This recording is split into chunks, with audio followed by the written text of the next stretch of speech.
Nina furaha kutangaza kuwa Baraka ndiye atakayewakilisha shule yetu kwenye mashindano ya ngazi ya wilaya.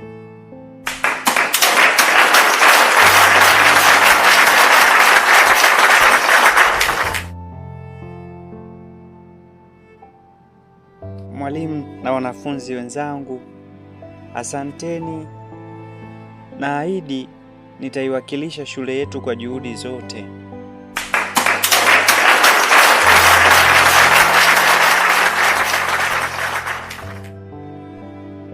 Naam, mtazamaji wa KHP Media.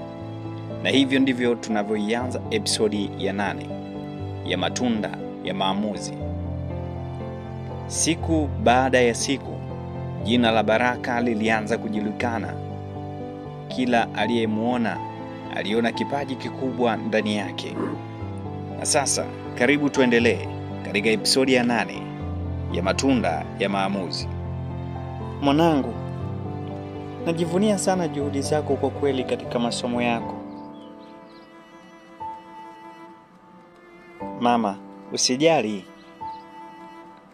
Mimi nataka kuwa daktari siku moja. Sitaki tena kuona watoto wakikosa matibabu kwa sababu ya umaskini.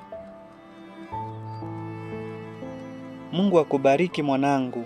Endelea kuwa na moyo huo huo wa kusoma. Soma kwa bidii, uje unitunze mama yako. Amani, mbona siku hizi na zaidi sana leo na kuona una mawazo sana? Ni kweli rafiki yangu. Sijui kwa nini. Kuna jambo linaniumiza moyoni. Nahisi kuna mtu ninapaswa kumtafuta, lakini sijui ni nani.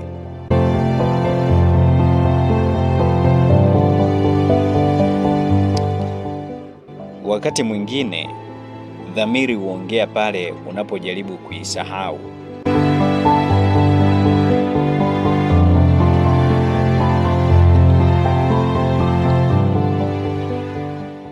Sasa wanafunzi na walimu, karibuni katika matokeo ya mashindano yetu ya siku ya leo. Na mshindi wa kwanza wa mashindano ya kitaaluma ngazi ya wilaya ni Baraka.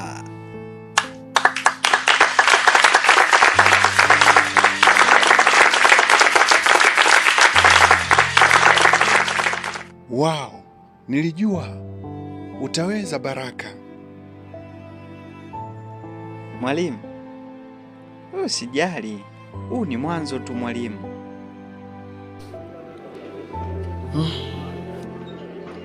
Hivi ni kwa nini? Yule mtoto mbona anafanana sana na mimi wakati nilipokuwa mdogo? Alafu anaonekana kuwa ni mwanafunzi mwenye kipaji sana.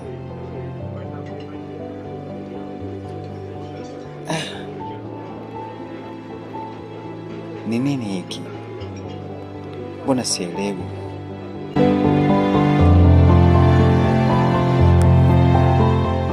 Je, ni bahati tu kwamba Amani amekutana na picha ya Baraka? Au Mungu ameanza kufungua njia ya baba na mwana kukutana baada ya miaka mingi? Au Mungu ameanza kufungua njia ya baba na mwana kukutana baada ya miaka mingi? Usikose katika episodi ya 9 ya matunda ya maamuzi.